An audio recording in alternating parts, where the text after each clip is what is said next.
Hi,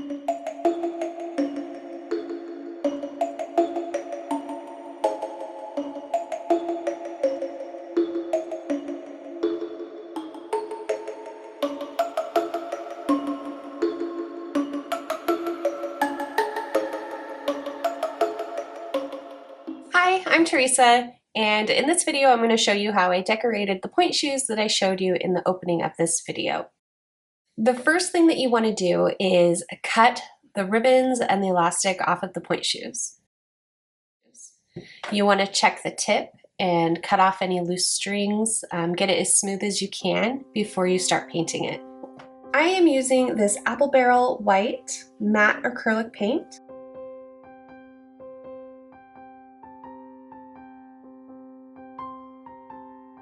I just used a little brush and painted it. And yeah, you will get little brush marks and stuff, and you'll be able to see some of the bumps from like on the bottom of the box.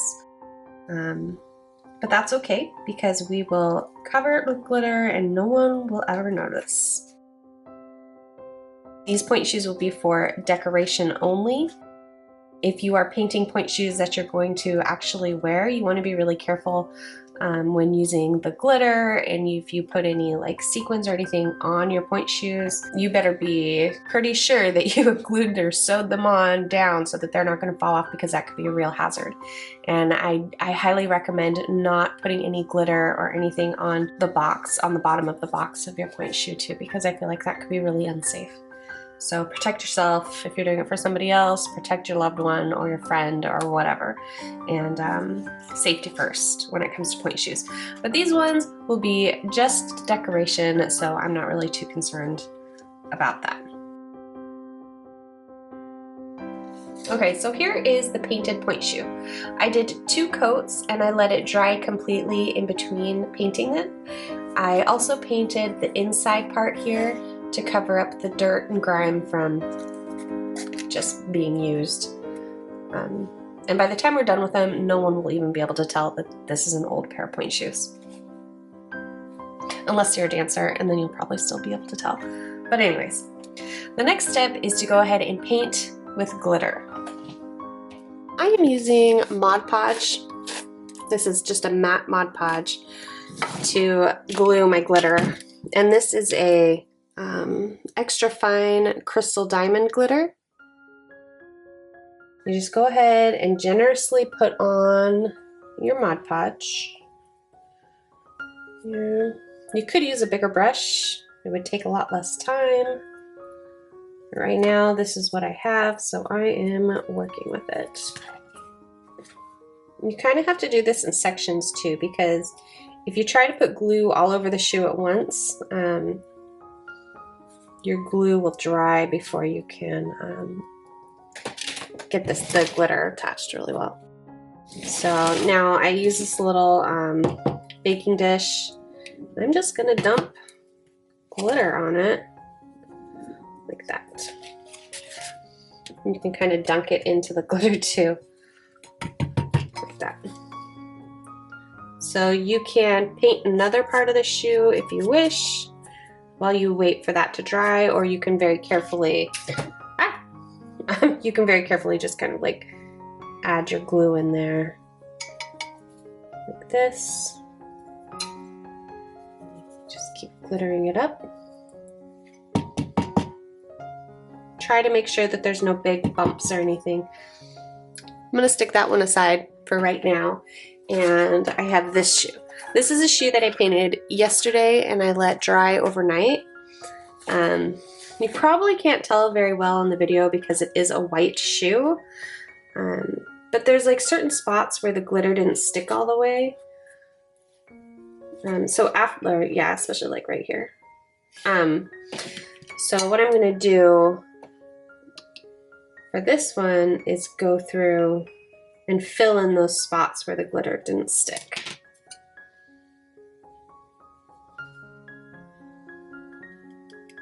Yeah.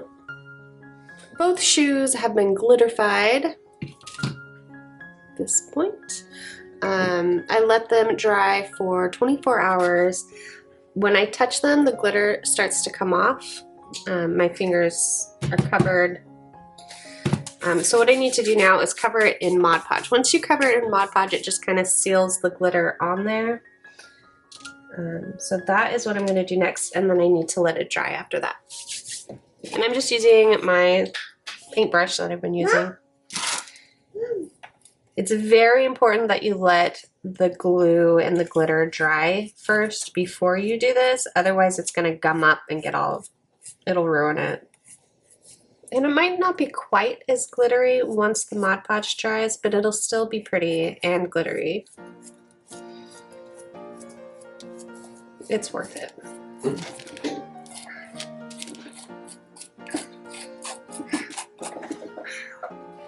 Okay, I'm gonna go ahead and finish the rest of this off of camera and let them dry, and I'll show you what they look like once they're dry. Okay, so the glitter has dried on both pointe shoes. I'm happy with the result. They aren't as sparkly as they were before, but very little, if any, sparkles come off. Actually, I think the sparkles on my hand are from the table and not the pointe shoes, so that was what I was hoping for. Now I'm using white embroidery floss because I need to attach the decorations before I add the trim.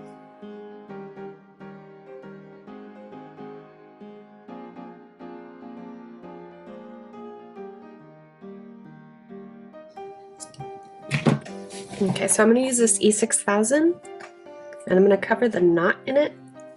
Maybe if I can get the cap off. There we go.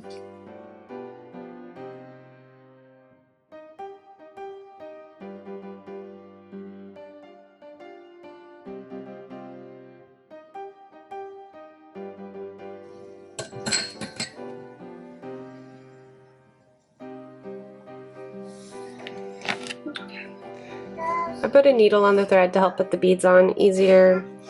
I've got 2 little gold ones and 1 crystal. I'll put those on next.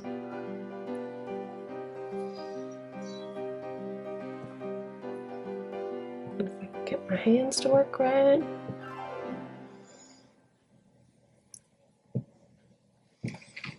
Then the crystal.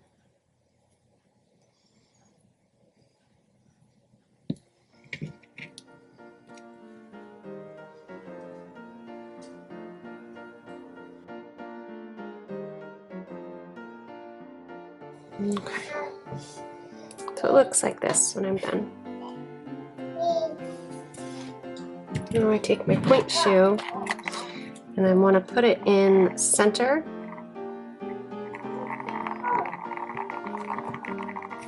It's kind of hard to do because of all that paint and glitter and glue.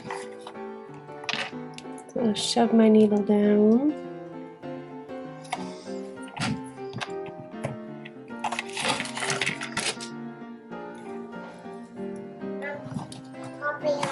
I'll get my pliers. Right back.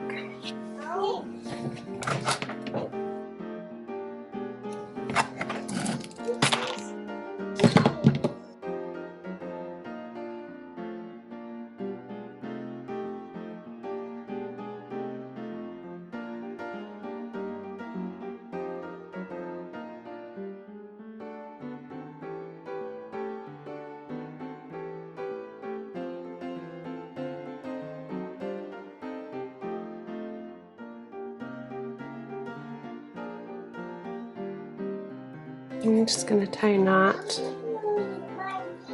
This will be covered up with trim, so I'm not worried about the knot being perfect.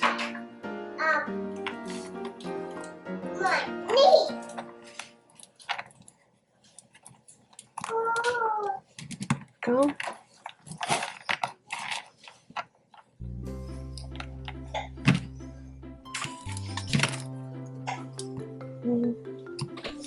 And then with this knot, I'm also going to glue it down. I know this is probably overkill, but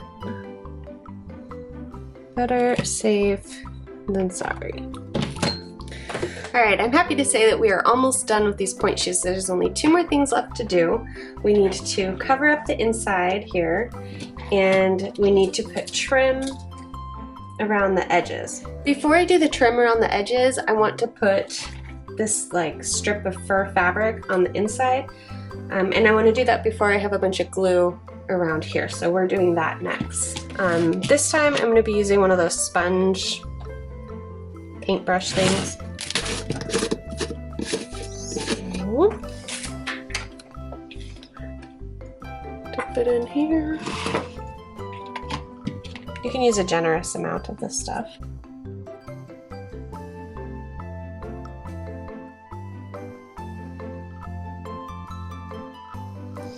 Okay, got a pretty good coat in there.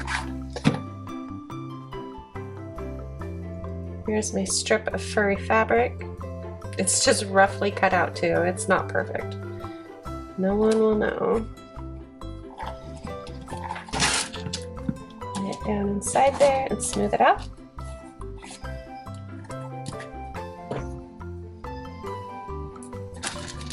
So here we are. Both shoes have the inside shank part covered up. Next thing we have to do is put the trim on. I'm just going to use my E6000 again. And I think I'm going to start up here on the shoe.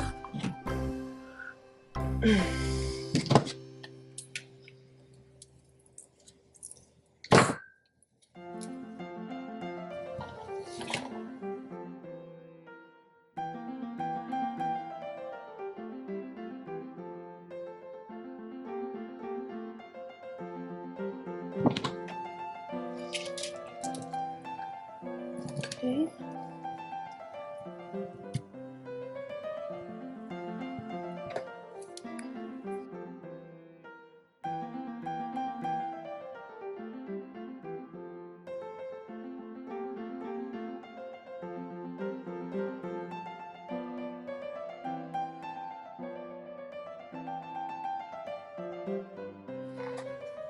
I'm gonna go ahead and let it dry. Alright guys, and that is a wrap. I am so happy to have these done because I can move on and start working on the Alice in Wonderland wreath that I'm creating.